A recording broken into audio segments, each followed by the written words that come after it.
السلام علیکم ورحمۃ اللہ وبرکاتہ۔ نحمد و نصلی علی رسولہ الکریم، اما بعد۔ اللہ تعالیٰ نے اللہ کے نبی صلی اللہ علیہ وسلم کو ایک بنیادی میسج لے کر بھیجا، اور وہ میسج ہے توحید کا میسج۔ اور اس میسج کے ذریعے ایک بندہ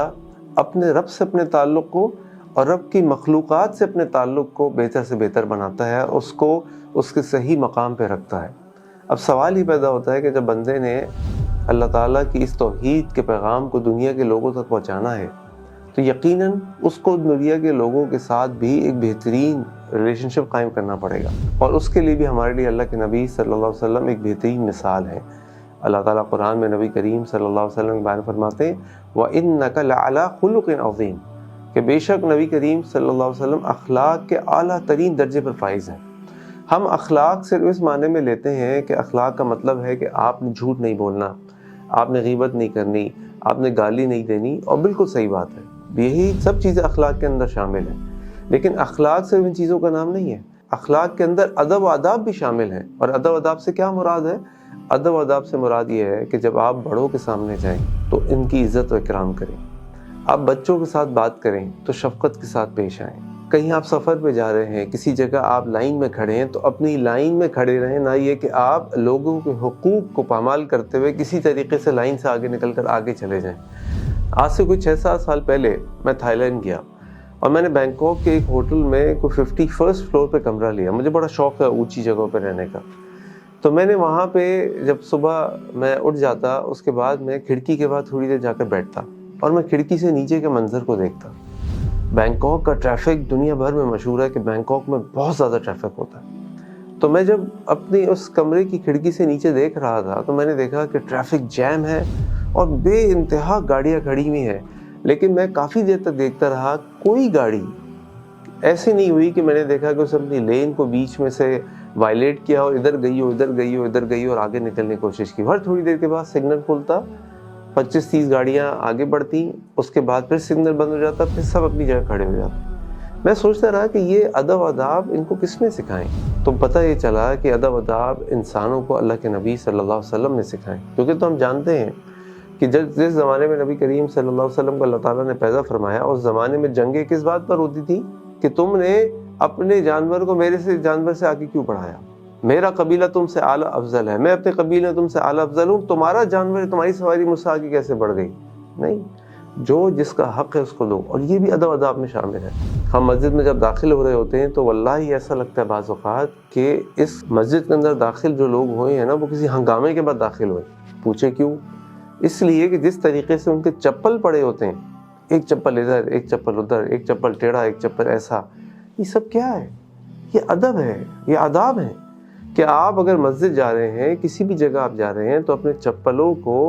جوائن کر کے، جوڑ کے ایک طریقے سے سائڈ پہ رکھیں، اور سب اگر آ کر اپنے چپلوں کو جوائن کر کے لائن سے رکھنا شروع کر دیں، اور پھر کوئی شخص اندر جائے تو کیا سوچے گا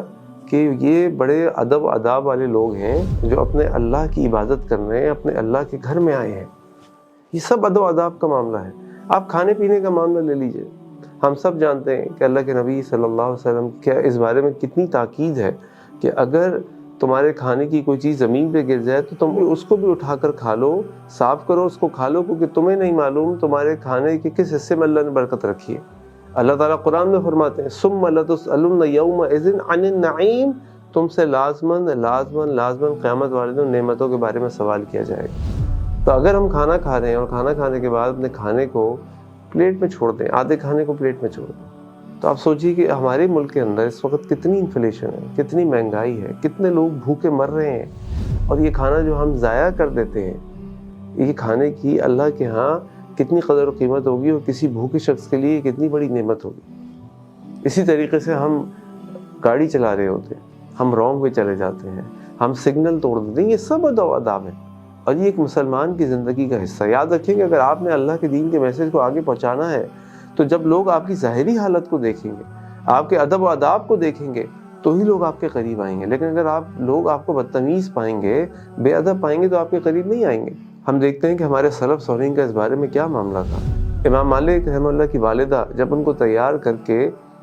مسجد بھیجتی تھی، مسجد نبوی، کہ جاؤ وہاں جا کے امام ربیعہ سے تعلیم حاصل کرو، تو امام مالک کی والدہ اپنے بیٹے مالک سے کہتی تھی اذهب الى ربیعہ فتعلم من ادبہ قبل علمہ، جاؤ ربیعہ کی کلاس میں جا کر بیٹھو اور اس سے علم حاصل کرنے سے پہلے اس کے ادب کو سیکھو۔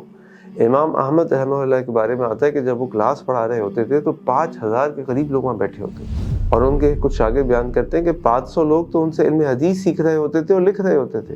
بقیہ لوگ ان سے ان کا ادب سیکھ رہے ہوتے تھے۔ اللہ اکبر!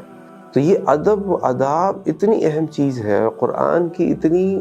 اہم تعلیم ہے کہ اگر ہم اس قرآن ٹریجر پر عمل کریں، آپ دیکھیں گے کہ ایک مسلمان کا اللہ تعالیٰ کی مخلوق کے ساتھ کتنا اچھا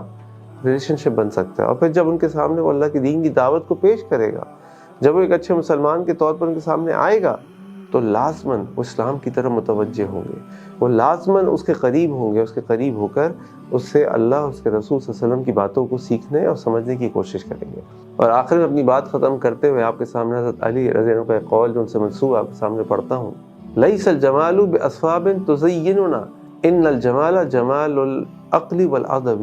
ان الیتیم لیس قد مات والدوہ ان الیتیم یتیم العلم والادب۔ خوبصورتی یہ نہیں ہے کہ جو بڑے اچھے اچھے کپڑے تم پہنتے ہو، خوبصورتی تو یہ ہے جو تمہارے ادب اور تمہاری عقل کی خوبصورتی ہے۔ اسی طرح یتیم وہ نہیں ہے جس کا باپ مر جاتا ہے، یتیم تو وہ ہے جس کے پاس عقل اور ادب نہیں ہوتا۔ اللہ تعالیٰ سے دعا ہے کہ اللہ تعالیٰ ہمیں علم و اخلاق دونوں عطا فرمائے اور ہم بہترین ادب و آداب کے ساتھ اپنی زندگی گزاریں۔ السلام علیکم ورحمۃ اللہ وبرکاتہ۔